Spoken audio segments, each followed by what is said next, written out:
Big game this weekend then, that's for sure. Yeah, but it's a big game for a lot of people. Jamie George is going to get 30 minutes.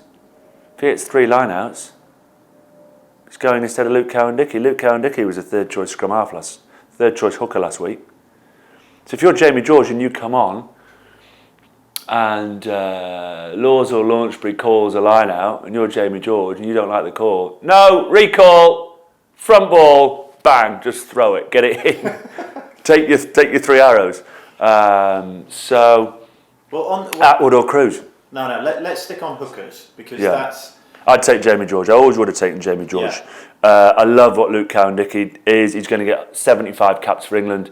He's going to be hooker with Jamie George. Those who'll fight it out for, I think, 2019 World Cup. Short term, both George and Luke Cowan-Dickie have often been bench guys. George to Schalke Brits, Luke Cowan-Dickie to Yandel at the Chiefs. So neither of them have had regular first team rugby. Jamie George scores a 40-metre try in the Aviva Premiership final. Always rated him as a player. But again, we're arguing about third choice. No, well, yeah, but I think the hooker situation is relevant because Cowan-Dickie obviously struggled with his throws at the weekend. And then that became a talking point. Jamie George is a bit stronger, as I understand it, with line-out set pieces, but Tom Youngs has had his difficulties with it. Is that a real concern? It was a blow. Hartley was a blow. Yeah. If we're getting back to the Dylan Hartley debate, Hartley was a blow. But there are certain non-negotiables in the Lancaster squad, and one of them is discipline, code of conduct. He's happy to give you a warning. He's happy to give you a second chance. You start getting into 3rd, 4th, 5th chances. And unfortunately, the Lions in 2013 for Dylan was a huge blow. And now this as well. Hard lessons to live with. And things that you'll have to be able to compartmentalise in terms of his sporting achievements. Dylan Hartley is England's #1 hooker.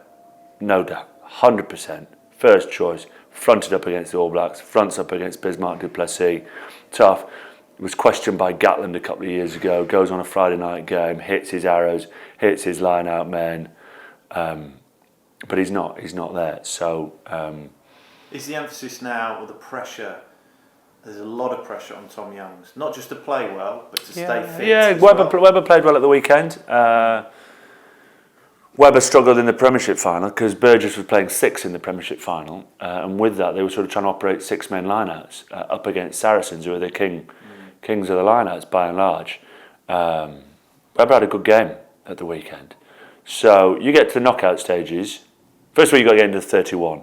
Youngs and Webber are in the 31. I've always sided over the past 3 or 4 months when asked with Jamie George. He now has the opportunity, I believe, in Paris on Saturday night, probably off the bench, to grab that.